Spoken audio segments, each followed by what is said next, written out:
Muy buen día. Buenos días.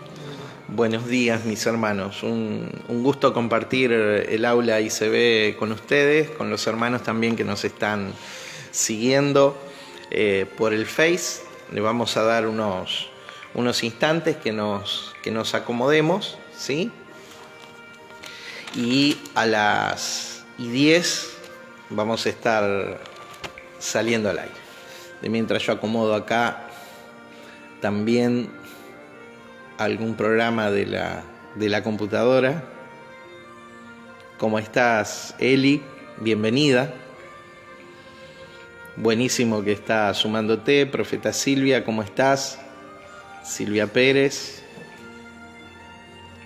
Para mí es un privilegio poder estar en contacto con ustedes y que puedan por este medio, por la tecnología hoy, por los medios que tenemos maravillosos, los bendecimos, que puedan recibir la edificación de la palabra de Dios en esta aula ICB.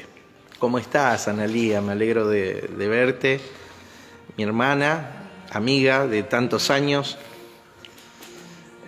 Analía nos sigue desde Santo Tomé, Eli desde Rosario.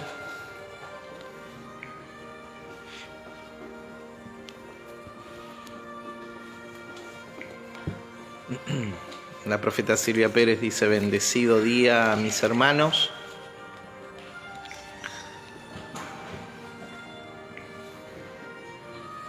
Bien, ya estamos bastante acomodados.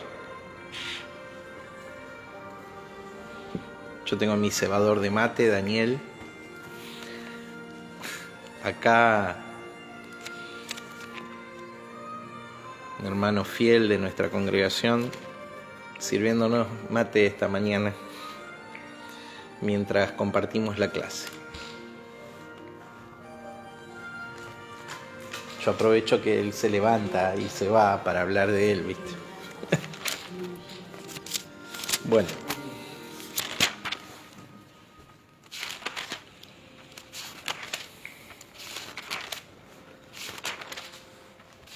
Apocalipsis capítulo 2, la segunda carta. Hoy tendremos un baño de cristianismo original. A mí, más que iglesia primitiva, que es el término que se usa para explicar la experiencia de la iglesia en los primeros años, me gusta decir cristianismo original. Primitivo suena a desactualizado, y nada de desactualizado lo que vamos a ver hoy. Bien. Vamos a orar. ¿Sí? ¿Quién va a orar esta mañana? Bien, Marce. Dirigínos, por favor, al Señor. Papá, te damos gracias, Señor, gracias, Sí, papá, mi porque Señor. podemos estar hoy aquí reunidos, Señor. Tu iglesia, papá, unida, Señor, a ti. Gracias por este día maravilloso, Señor, que nos regalas. Gracias por la vida. Amén. Gracias, Señor, por lo que estás haciendo, papá, y seguirás haciendo en cada uno de nosotros, Señor. Gracias porque Cristo se manifiesta, Señor, a través de tu iglesia, Gracias, de tu mi Padre. amada, Señor, de tu esposa, Señor. A quien, Señor, tú has rendido tu vida, papá, tu vida, amado Cristo, Señor, por ella, en la cruz, Señor. Gracias por esa obra, papá, por cada uno de nosotros, Señor. Gracias por esa redención. Gracias porque la sangre nos sana, nos limpia. Gracias por tu gracia, cubre, Señor. Padre, de toda corriente, de todo lo que se mueva, Señor, en el mundo, de lo que no es de ti.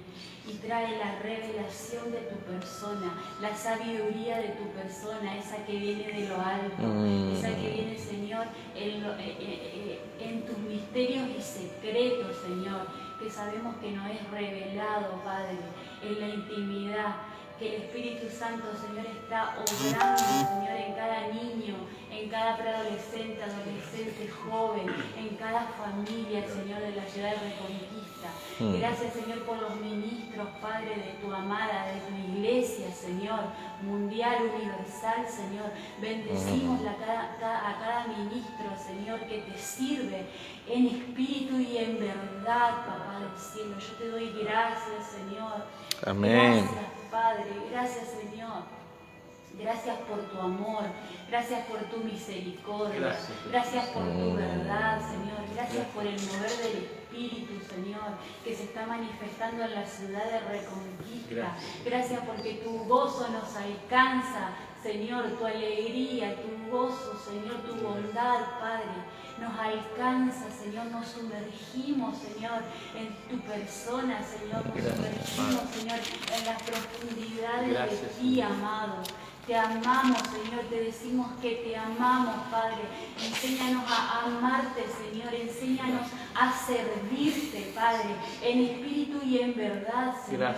En el nombre poderoso de Cristo Jesús, Señor. Gracias por cada generación. Gracias porque nuestros ojos ya lo ven. Ya lo ven. Gracias, Señor, porque somos sanados, Señor. Gracias porque las manifestaciones de tu Espíritu, Señor, lo podemos ver. Son tangibles para nosotros, Señor. En el nombre poderoso de Cristo Jesús. Gracias por tu libertad. Gracias, Señor, porque el fruto del Espíritu madura, Señor, en nosotros, Señor. Nos declaramos maduros. Nos declaramos, Señor, que la madurez, Señor, nos alcanza, Señor. La madurez del Hijo, el Hijo que lo entregó todo, el Hijo Señor, que lo dio todo, el Hijo que murió en la cruz por amor a vos, por amor a mí, por amor a Argentina, por amor a la ciudad de Reconquista. Él se entregó, Señor. Por eso en esta hora nos levantamos y le damos la gloria, le damos la honra, la alabanza, la adoración, Señor. Es una fiesta este día para nosotros, Amén. Señor. Celebramos la sangre de Cristo, celebramos la redención, Señor, que nos alcanza, nos cubre, Señor, nos levanta, Padre. Sí, en mi el nombre Padre. poderoso de Cristo Jesús, contra toda obra, Señor, contraria y adversa, Señor. La iglesia se levanta, Padre, en tu fortaleza, con el poder de tu fuerza, Señor. Alcanzaremos, Señor, el propósito Sí, mi Señor. que tienes para cada uno, Señor, cada ciudad, cada nación, Señor. Gracias, papá. En el nombre poderoso de Cristo Jesús. Este día es bendecido, Señor, ya en la eternidad por ti, Señor. Nosotros nos apropiamos de eso. Nos apropiamos, lo aprendemos a Cristo, Señor, cada día. Gracias. En el nombre poderoso de Cristo Jesús. Gracias, papá. Gracias, Señor. Gracias. Amén. Espíritu Santo, gracias, Señor, por habernos conducido a Cristo, a la palabra revelada. Te ruego que hoy actúes en los corazones de los hermanos, de cada uno de nosotros, trayendo iluminación, revelación de tu persona y de tu obra, Padre, una aplicación fresca y una edificación de Cristo en nuestra vida, Padre. En el nombre de Jesús de Nazaret. Amén. Le damos la bienvenida a los que se estuvieron sumando. Nico, ¿cómo estás? Hace un rato te veíamos por acá, ya ahora te vemos en el Face. Silvia, mi esposa también desde casa, buenísimo. Y Federico, allí desde Santa Fe, los bendecimos. Listos para comenzar con el aula ICB esta mañana. ¿Qué fue lo que estuvimos viendo? Hoy la misma cantidad de hombres que de mujeres en el aula. ¿Qué fue lo que estuvimos viendo estos días pasados? ¿Qué me pueden decir ustedes del libro de Apocalipsis que estamos estudiando cada mañana hace un mes más o menos? Mes y medio. Y que vamos a estar todo el año estudiándolo. Le podemos sacar el jugo extraordinariamente. La revelación de nuestro Señor a Juan, de las cosas que sucedieron. La revelación de nuestro Señor a Juan. Lo que nosotros tenemos que buscar en el libro de Apocalipsis no es tanto el plan de los tiempos o como vino a significar en el castellano la expresión Apocalipsis, el fin del mundo, sino qué es lo que tenemos que buscar, qué nos revela. Nos revela la persona de Cristo. Es la revelación de Jesucristo, porque como dice 19:10 del libro, de la profecía de Apocalipsis, que el espíritu de esta profecía es la revelación de Cristo. Entonces ahí mismo, el testimonio de Jesucristo es el espíritu de la profecía. Entonces, ahí mismo el libro nos pone en claro de qué habla. Entonces, ¿de qué habla Apocalipsis?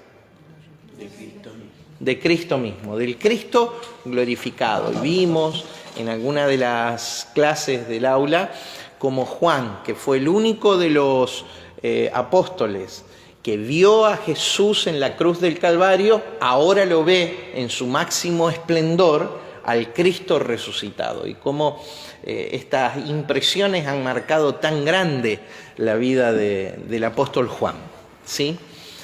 Un apóstol que fue martirizado, pero que no ve la muerte en el martirio, sino que sale vivo de su martirio, allí arrojado en una olla de aceite y agua hirviendo, con las secuelas físicas que esa tortura implica, y que ahora está recluido en una isla, en la isla de Patmos, que funcionaba como una cárcel para el Imperio Romano, ¿sí?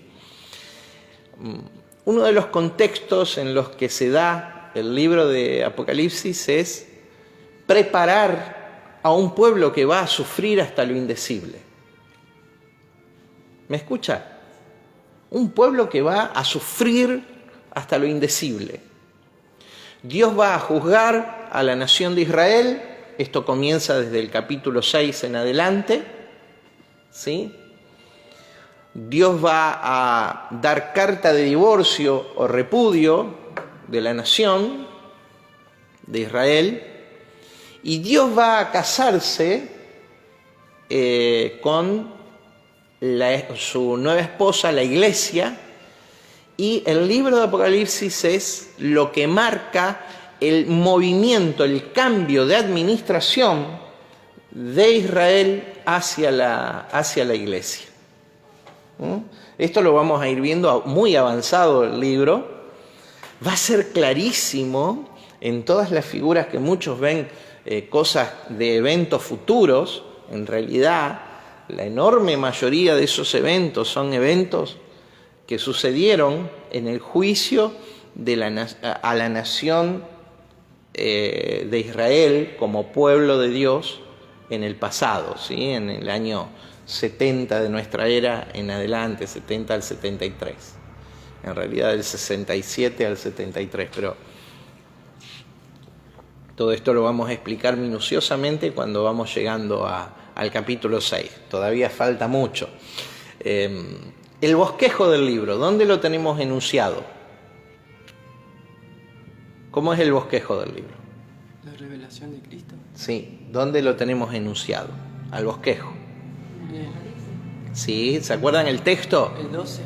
Capítulo 1, verso 19, dice, escribe lo que has visto, escribe en un libro lo que has visto, escribe las cosas que son y las cosas que han de ser después de esta. El libro se divide en 3 partes y está enunciado en el verso 19.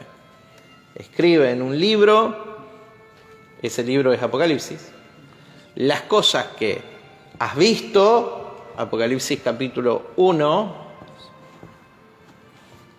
las cosas que son, Apocalipsis capítulo 2, 3, 4 y 5, y las que han de ser después de estas, Apocalipsis capítulo 6 al 22. ¿Sí? Bien.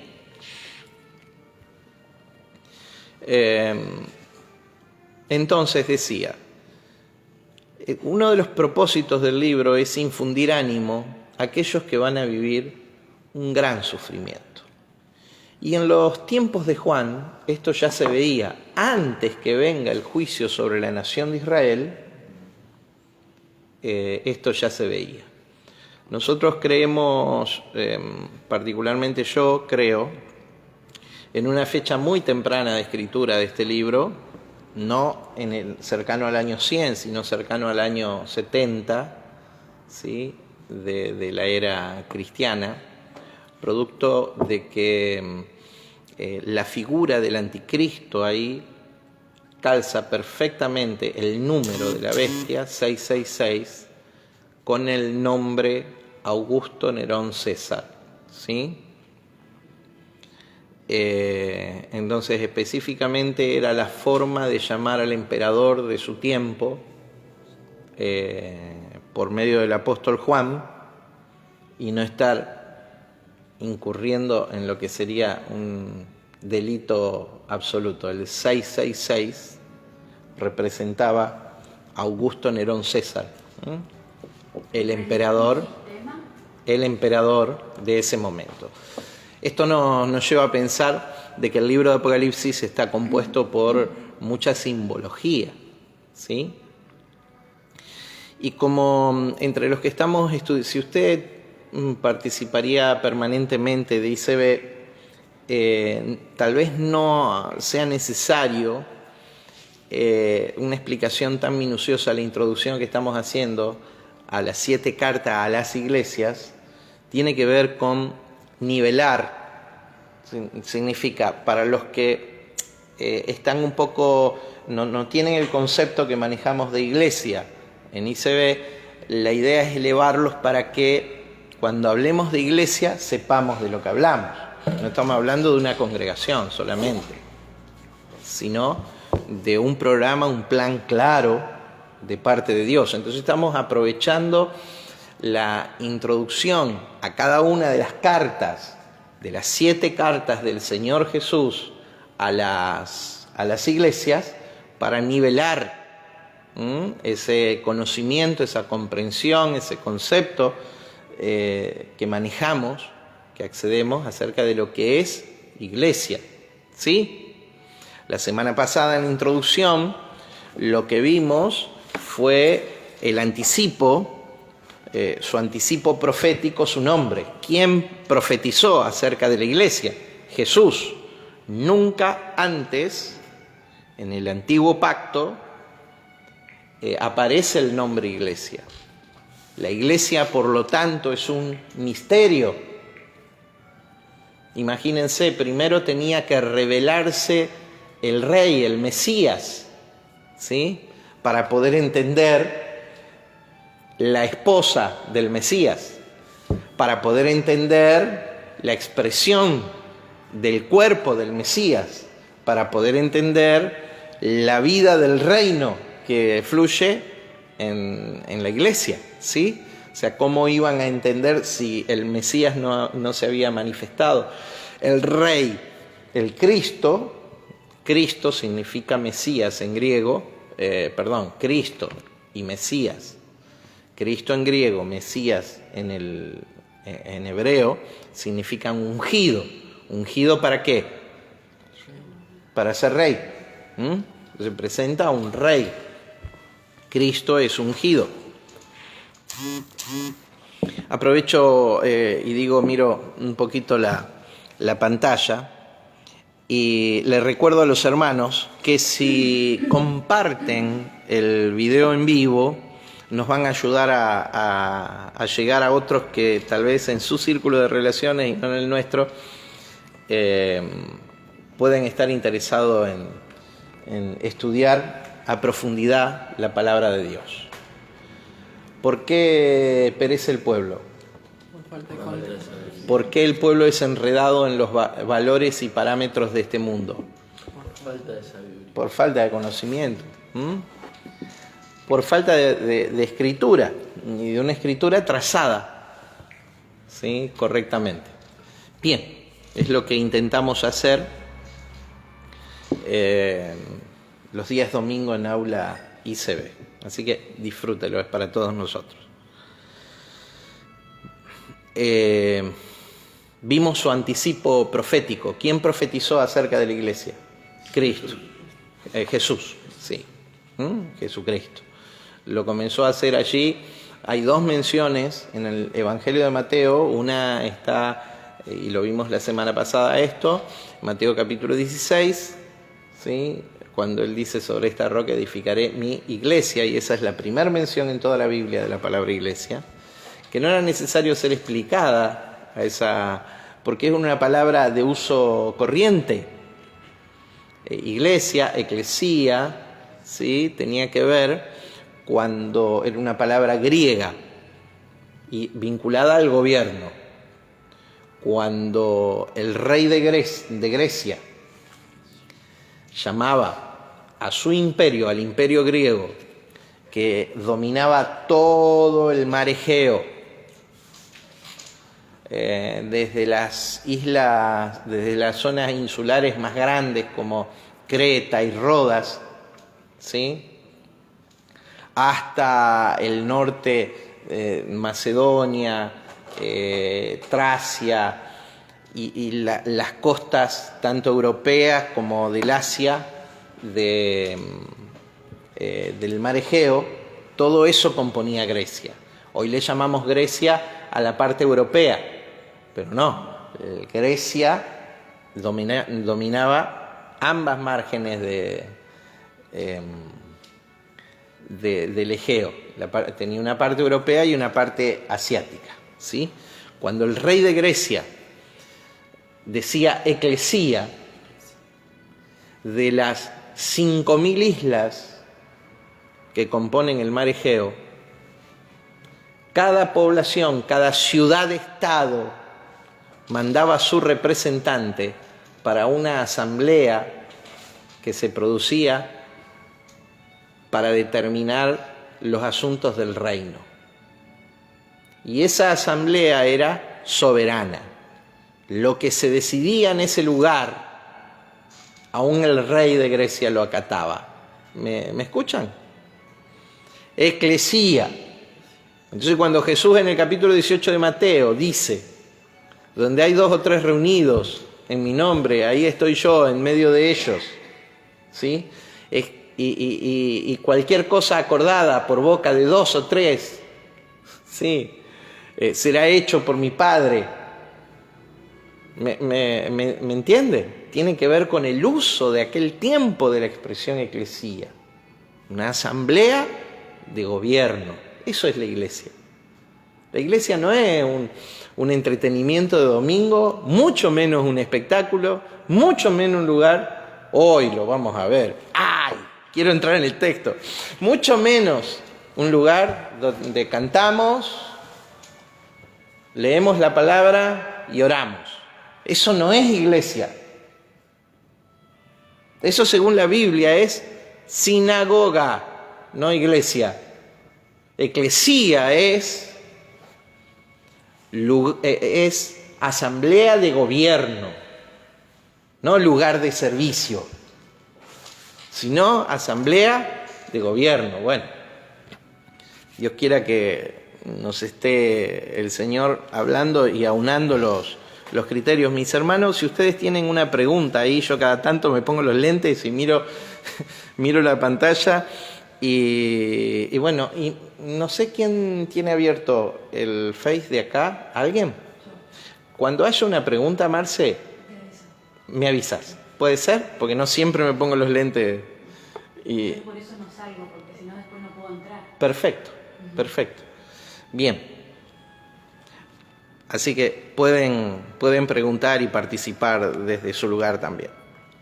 Esa convocatoria vendría a ser como el Poder Ejecutivo hoy en día. Como el Poder Legislativo. Todo lo que se acuerde, ¿sí?, por boca de 2 o 3, mi Padre lo hará. Eso tiene que ver con el poder del acuerdo. En realidad, nosotros legislamos el reino de Dios, ¿sí? en una manera operativa, no que cambiamos las leyes ni hacemos las leyes del reino, ya están establecidas, pero sí de una manera operativa en la tierra. Es más, en la cultura romana, ser ciudadano romano era algo elevadísimo.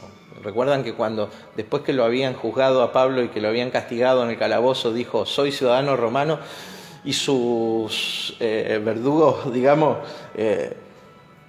temblaron, tuvieron temor, como era ciudadano romano, ¿cómo lo vamos a...? Porque ser un ciudadano romano tenía un poder y una relevancia interesante en el imperio.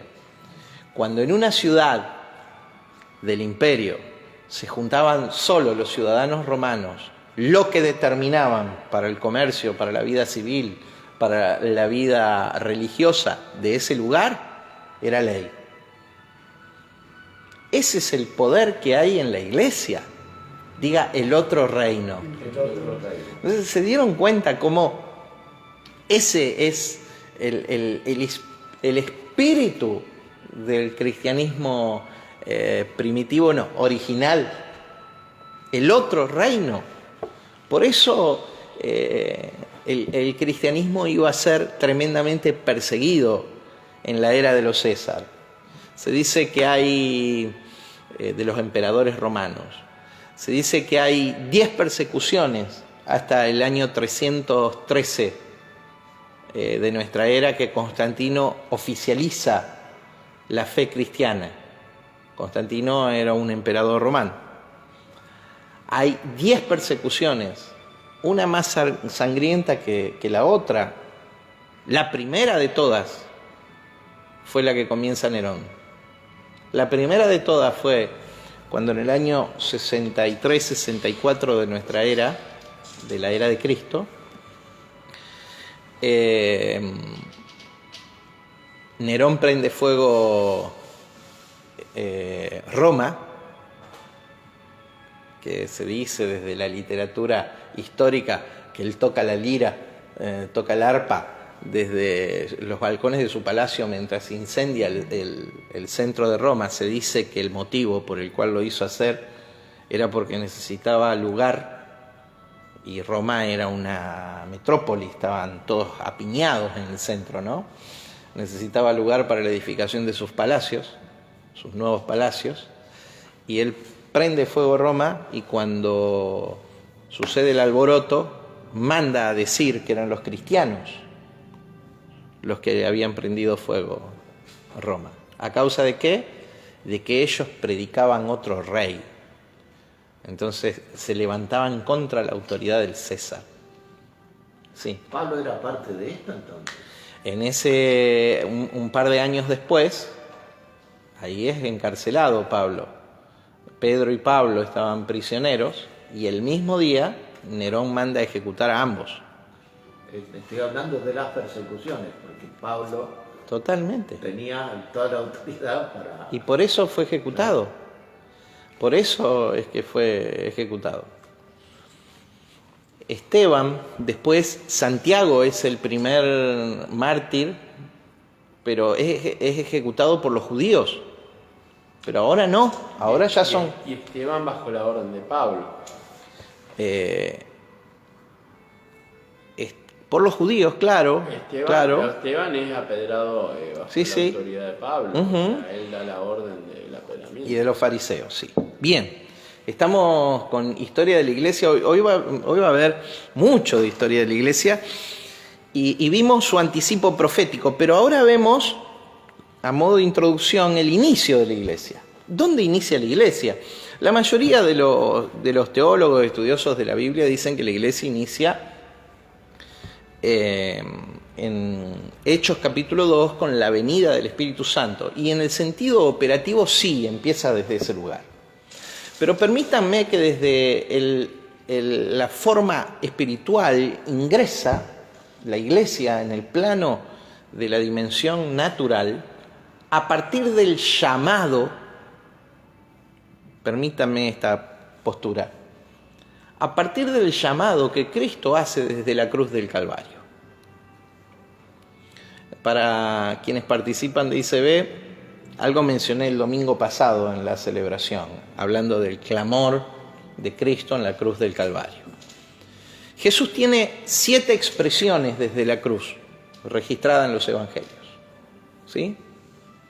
La 7ª expresión es cuando Él dice consumado es, en Juan capítulo 19, verso 30. Como el propósito de los evangelios es dar a conocer a Jesús en su tiempo y su cultura, la cultura dominante del tiempo de Jesús era la cultura greco-romana, ¿sí? Y el idioma más difundido en el Imperio Romano era el griego. Pero Jesús no hablaba griego. Pero cuando Juan tiene que escribir su evangelio, también el libro de Apocalipsis lo escribe en idioma griego, por más que él era judío, porque era el idioma de mayor difusión en los tiempos del Nuevo Testamento. Cuando él escribe 19:30 y él dice que Jesús clamó diciendo consumado es y entregó su espíritu, consumado es, esa expresión consumado es en el idioma griego es tetelestai, que significa todo fue acabado, todo fue cumplido, todo fue llevado a su madurez, todo fue... Pero Jesús no hablaba griego, Jesús hablaba hebreo, también arameo. La expresión en el idioma arameo, en el idioma hebreo, es muy interesante. Abro un paréntesis porque creo que hay una pregunta. Sí, Marcela. Sí, Saúl pregunta, ¿en qué momento más o menos se tergiversa el significado real de iglesia? Se fue modificando con el correr de los tiempos. Cada cultura fue poniendo una impronta. Hay un momento en que la iglesia se desconecta tanto de la sociedad que solamente se dedica a las esferas de gobierno y deja librada al pueblo, ¿sí? Un pueblo que no sabía leer ni escribir. En eso la Reforma hizo un aporte muy importante, ya en otro momento lo vamos a ver a título de información histórica. Pero imagínense que las reuniones se daban en un idioma y un idioma que la gente no hablaba, ¿sí? Así que imagínate la desconexión, lo que la gente entendía por las figuras y los símbolos que veía era lo que aprendía, pero no por lo que transmitían los religiosos, a no ser que vos seas entre el 5% que tuviera acceso a la cultura y sepas leer y sepas hablar en latín, ¿sí? El 5% de la población, los ricos y los poderosos, nada más. Bueno, ahí se va deformando la idea de iglesia. La iglesia pasó a ser un lugar, en lugar de una asamblea de gobierno. Pero siempre dentro de los términos, siempre dentro de la iglesia hubo un remanente que conoce estas cosas, ¿sí? Por eso la revelación lo transforma todo. Sí. Por más que no sepas escribir. Y la Reforma hizo un impacto muy grande en esto, porque una de las cosas que lleva a Lutero a enfrentarse con la propia estructura de la iglesia era que había que poner el mensaje de Cristo en el vocabulario de acceso a la gente. Entonces él traduce al alemán la Biblia, al idioma que hablaba la gente de su lugar y de su tiempo, del latín al alemán. Y coincide esto porque Dios es un Dios que, también maneja la historia. Coincide esto con la invención de la imprenta y el primer libro, ¿sí?, que en Ginebra se imprime en la imprenta del señor Gutenberg es la Biblia, traducida al alemán. Así que imagínense que el avance de la tecnología le dio un impulso a la reforma. Igual esto no alcanzó Marcela. Siguió siendo la espiritualidad, entre comillas, para círculos más encumbrados, ¿sí? Nada que ver con lo que vamos a ver hoy en el texto de Apocalipsis, ¿sí? Bien, nos metemos de nuevo. Entonces Jesús hablaba hebreo. Y hablando hebreo, la expresión no puede ser teletestai ahí, sino tiene que es esta expresión, kalá, que significa lo mismo en hebreo, significa lo mismo que teletestai. Pero aún en el Antiguo Testamento la expresión kalá es traducida como mi novia. Entonces, Cristo está llamando en su último clamor en la tierra a una novia. ¿Sí? ¿Cuál es esa novia? Sí, el pueblo de Israel. La iglesia. La iglesia. Ahí todavía no era no la esposa, era la novia. Y la expresión kalá es novia. La expresión kalá es novia. ¿Sí? Hoy nosotros decimos que la iglesia es la esposa de Cristo, no la novia. ¿Sí? Pero Él está llamando a su novia. Entonces, ¿dónde encontramos el origen de la iglesia? En el llamado de Cristo en la cruz del Calvario, que el Espíritu Santo ejecutará 50 días después, durante el Pentecostés. ¿Por qué digo 50 días después? Bueno, lo dejamos para otro momento. Pero 50 días después, en el Pentecostés. ¿Ok? ¿Sí? O sea, ahí tenemos el inicio, el llamado del rey a la eclesía, la esposa, su esposa. Apocalipsis capítulo 2, del verso 8 en adelante. La semana pasada vimos el mensaje del Señor Jesús a la iglesia de Éfeso. Y Jesús diciéndole, has dejado tu primer amor, por lo tanto arrepiéntete de donde has caído. El esquema que vamos a seguir para el estudio de cada una de las 7 cartas es la misma, es una división en 4. ¿Sí? El mismo que seguimos para la primera carta, porque todas tienen el mismo inicio y la misma finalización, cambia el contenido, tienen el mismo esquema de presentación. Las 7 cartas. Capítulo 2, verso 8 al 11. Leemos la palabra esta mañana. ¿Cómo está Juan Marcos? No pierde el tiempo. Ahí está diciendo que a las 18 nos encontramos para celebrar a Cristo. ese Juan, sí. Y también lo vamos a pasar por Face. Pero venga la celebración si está en Reconquista. Gaby Gonza, Claudia Espíndola, bienvenidas.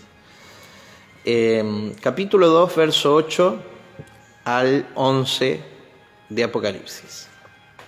Y escribe al ángel de la iglesia en Esmirna, el primero y el postrero, el que estuvo muerto y vivió, dice esto. Yo conozco tus obras y tu tribulación y tu pobreza, pero tú eres rico, y la blasfemia de los que se dicen ser judíos y no lo son, sino sinagoga de Satanás. No temas en nada lo que vas a padecer. He aquí, el diablo echará a alguno de vosotros en la cárcel, para que seáis probados, y tendréis tribulación por 10 días.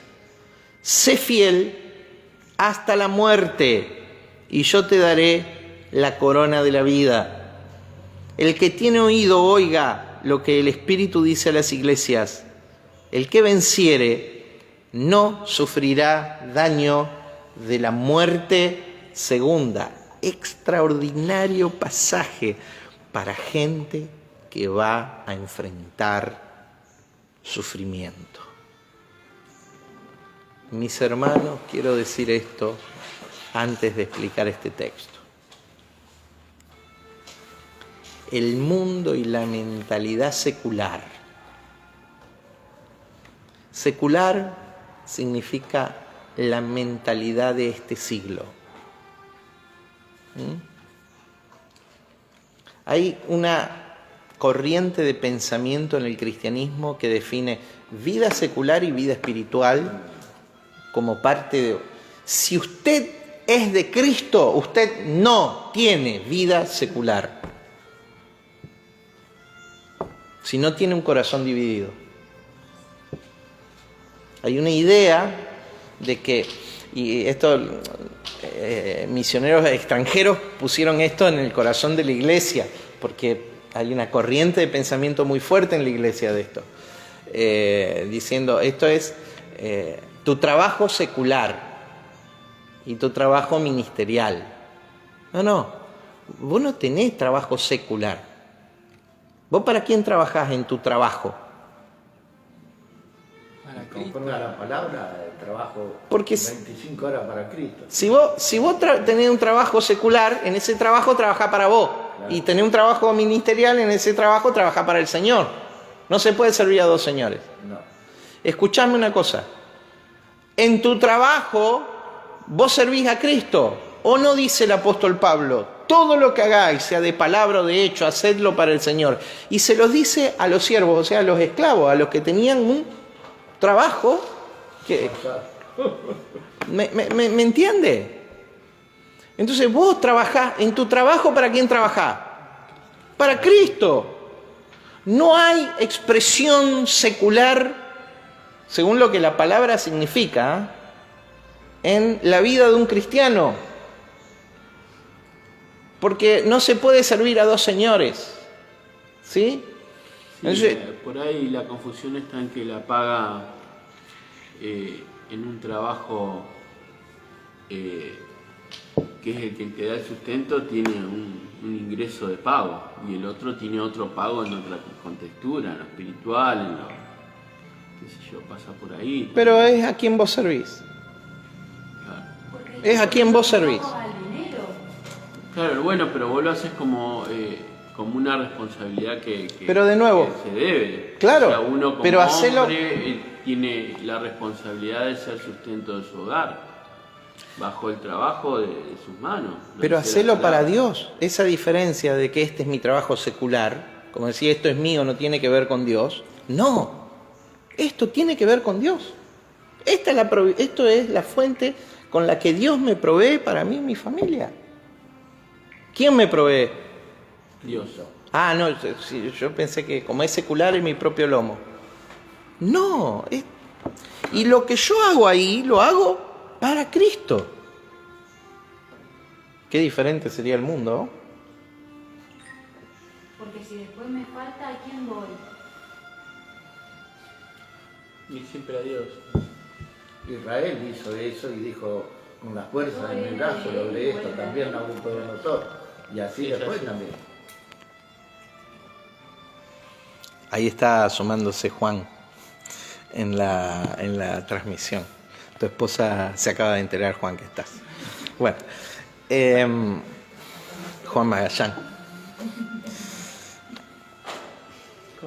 Y en la esfera secular es una expresión latina, secula, secularum, es una expresión latina.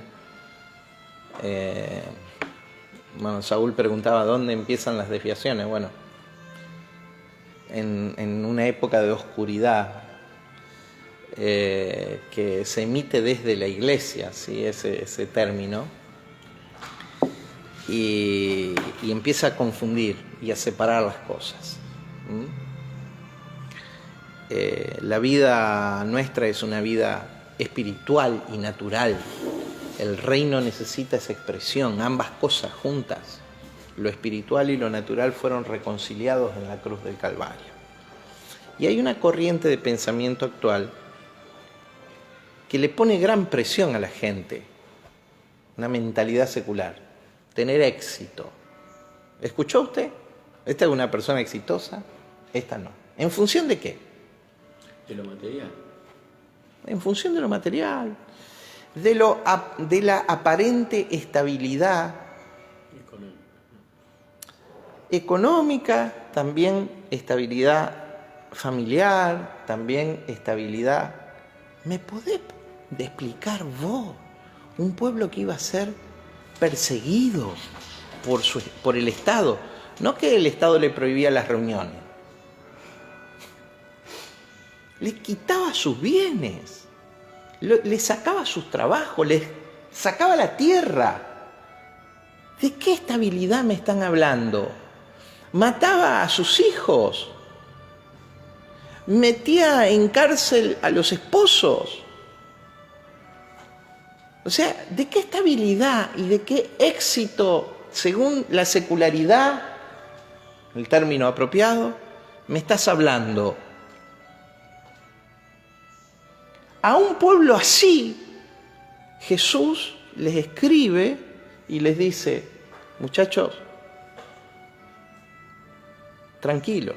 Hoy se presiona en la esfera cristiana a tenés que ser feliz. No solamente en lo cristiano, porque entró la secularidad, entró la mentalidad de este siglo. Diga felicidad. Entonces todo es para ser feliz, ser feliz. Hermano, todo es para que nosotros alcancemos la imagen de Cristo. Amén.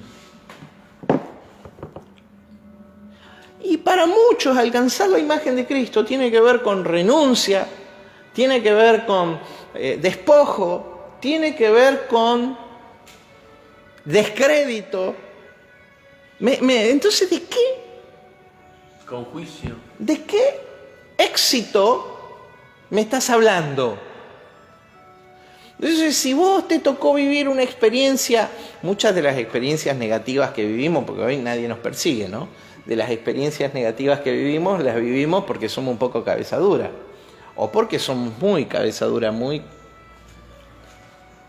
indomables en cuanto a nuestra carne. Pero éxito para Dios no es un parámetro, no es como el parámetro de este mundo. ¿Qué es ser exitoso para Dios? Ser exitoso para Dios es cumplir el propósito por el que fuimos puestos en la tierra. La iglesia de Esmirna es una iglesia a la que Jesús no le recrimina nada, no le dice arrepiéntete. Es una de las dos iglesias, Esmirna y Filadelfia, a la que no hay exhortación en el sentido negativo. Hay exhortación en el sentido, yo estoy al lado de ustedes para acompañarlos en el sufrimiento que les va a venir. Ahora resulta que si a un cristiano las cosas no le favorecen según este mundo, es porque Dios lo abandonó.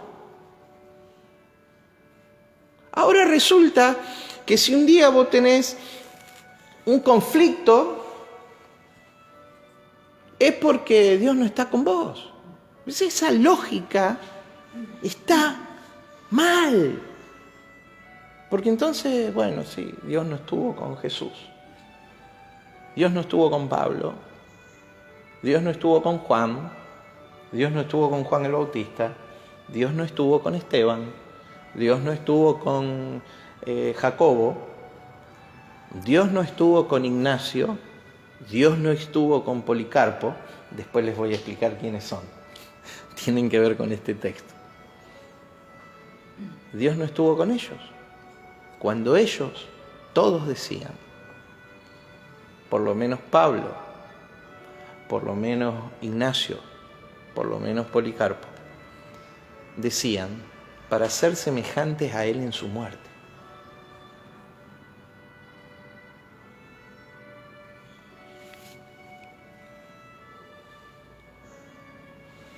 Y Jesús se presenta a esta iglesia. Diga, y vamos a ver 4 contrastes o 4 luchas o 4 fuerzas en tensión. Diga, felicidad. Hoy se puja en la iglesia para que vos seas, ¿cómo? Feliz. Olvídate, porque si no, Esmirna estaría descalificada. La primer fuerza de la secula secularum, de la mentalidad secular, de la mentalidad de este mundo que puja hoy en la iglesia, es la felicidad. Diga felicidad. Nadie quiere que vos seas infeliz, entendeme. Nadie lo desea, que vos seas infeliz. Pero felicidad no es un objetivo en la vida. No puede ser. Es una consecuencia del amor a Cristo. La felicidad que tanto se puja hoy día no tiene que ver con plenitud. Plenitud tiene que ver con la inundación desbordante de la persona de Cristo sobre tu vida. No implica felicidad. ¿Sí? Todo te va a ir bien. Implica, ¿querés que te diga cuál es la fuerza que está en tensión con fidelidad? Con felicidad, perdón, lo dije al revés. Con felicidad, es fidelidad. ¿Qué tiene Dios para vos? Fidelidad. Fidelidad. Aunque fuésemos infieles, Él permanece fiel. ¿Y cuál es la demanda de Dios para nosotros? Fidelidad. Oh almas adúlteras, ¿no sabéis que la amistad o el amor fraternal con el mundo es enemistad con Dios? Fidelidad. Y a un pueblo que va a sufrir, Jesús se presenta anticipadamente, por eso esto también es exhortación, pero no en la manera correctiva, sino en una manera de decir, vamos, te acompaño en el valle de sombra. Te acompaño en lo que vas a padecer. Si no, la iglesia de los mártires serían mártires porque está abandonada. No. De la iglesia de los mártires Jesús da testimonio. Saulo, ¿por qué me persigues? A mí me persigues.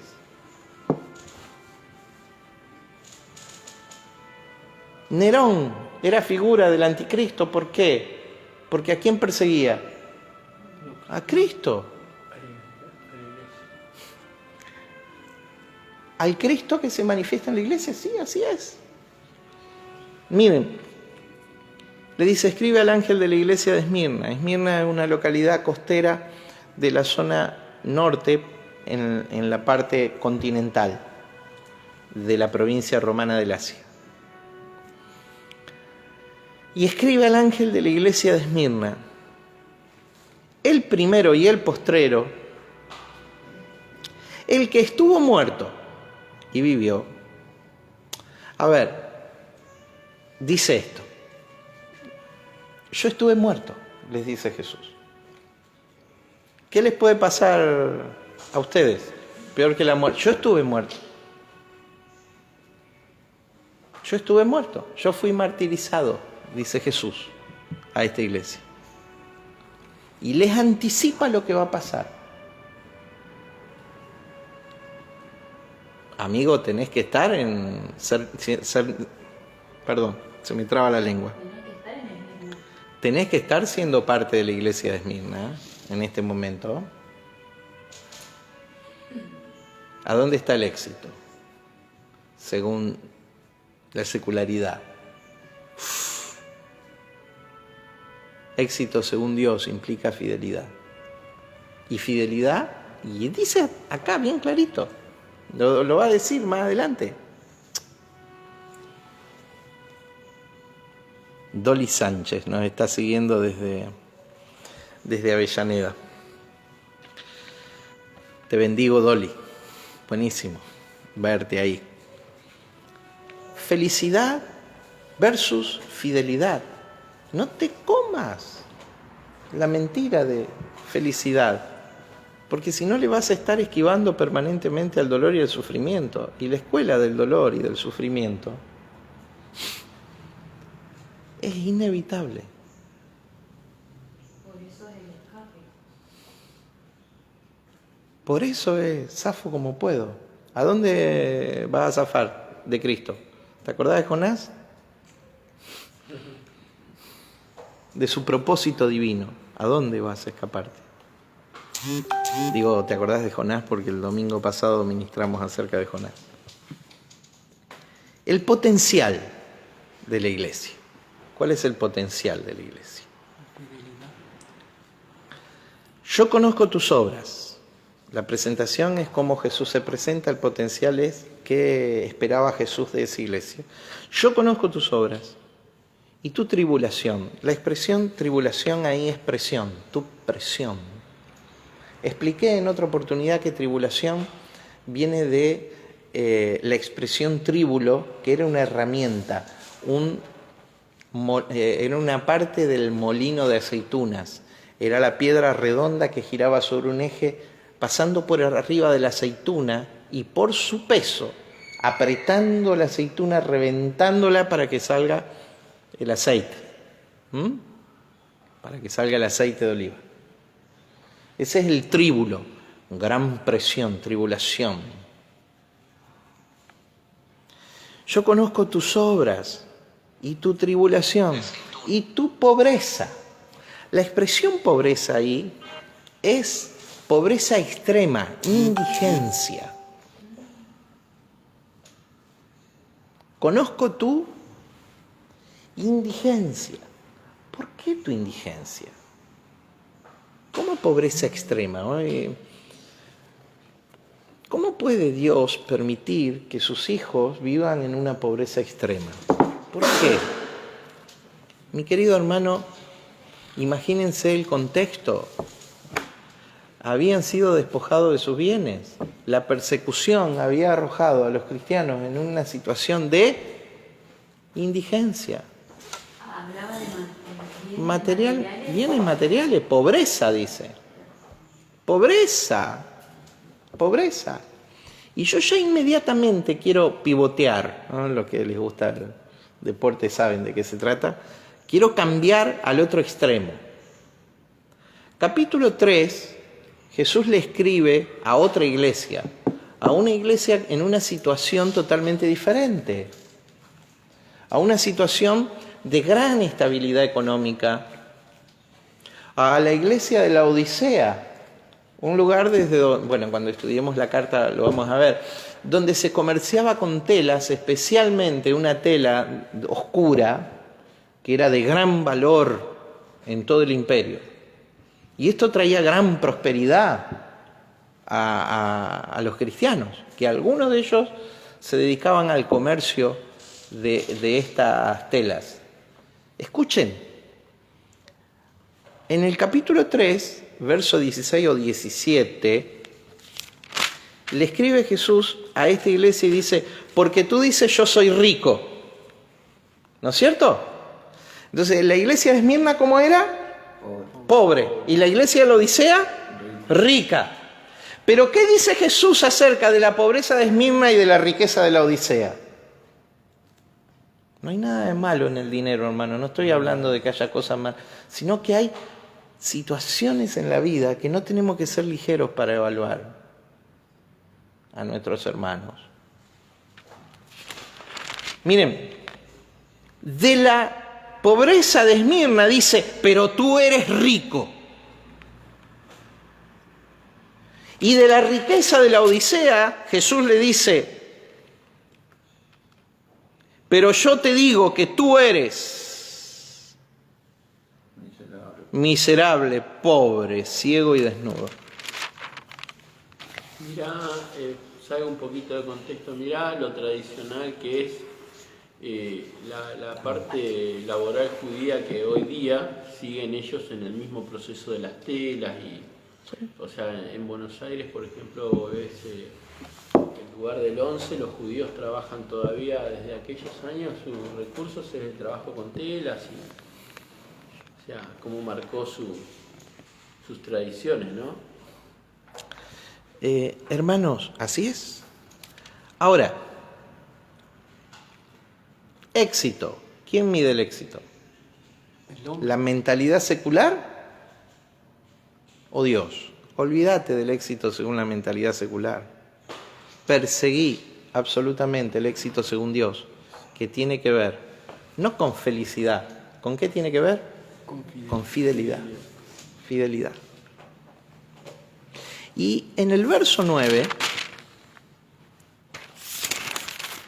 marca el potencial del... Yo conozco tus obras y tu tribulación, tu prueba, tu gran presión y tu pobreza, tu indigencia, pero tú eres rico en gracia, eres rico en posesión, en la posesión de Cristo, no en posesiones materiales. Pero tú eres rico. Y la blasfemia de los que se dicen ser judíos y no lo son, sino sinagoga de Satanás.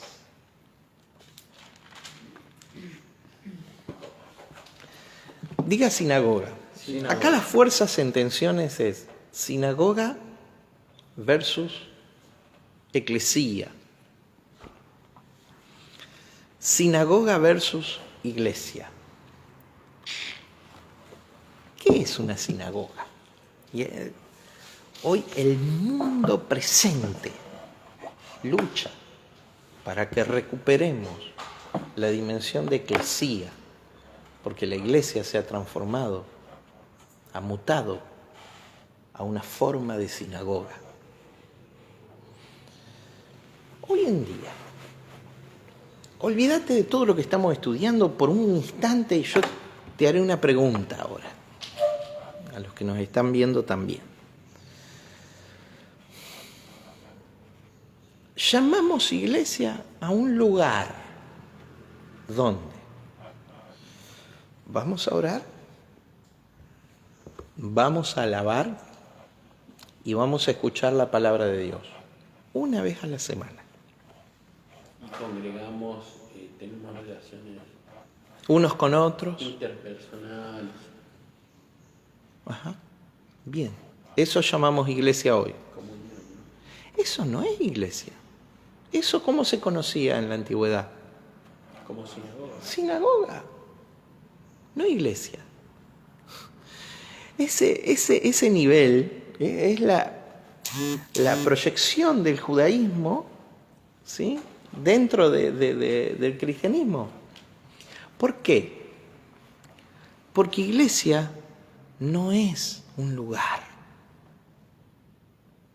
Nunca más digas, por amor de Cristo, vamos a la iglesia. Iglesia no es un lugar. Iglesia tiene que ver con una actividad de embajada y de adelanto del reino de Dios, un lugar de gobierno. Está en la dimensión del Espíritu. Eclesía tiene que ver con la manifestación del reino de Dios en la tierra. No tiene que ver con un lugar donde nos sentimos bien. Sorry. Por aquellos que van a la iglesia a sentirse bien. No creo que en una iglesia donde ministrara el apóstol Juan, el pastor Juan vamos a llamarle, la gente se sienta muy bien, que digamos. En una iglesia donde ministrara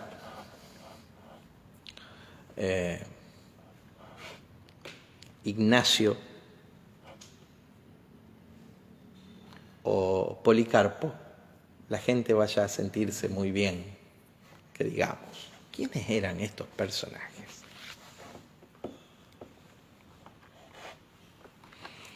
Diga sinagoga versus eclesía. Manto profético y apostólico está en la iglesia. El manto pastoral está para curarte y sanarte. Manto apostólico y profético está en la iglesia para incomodarte y sacarte de tu zona de comodidad.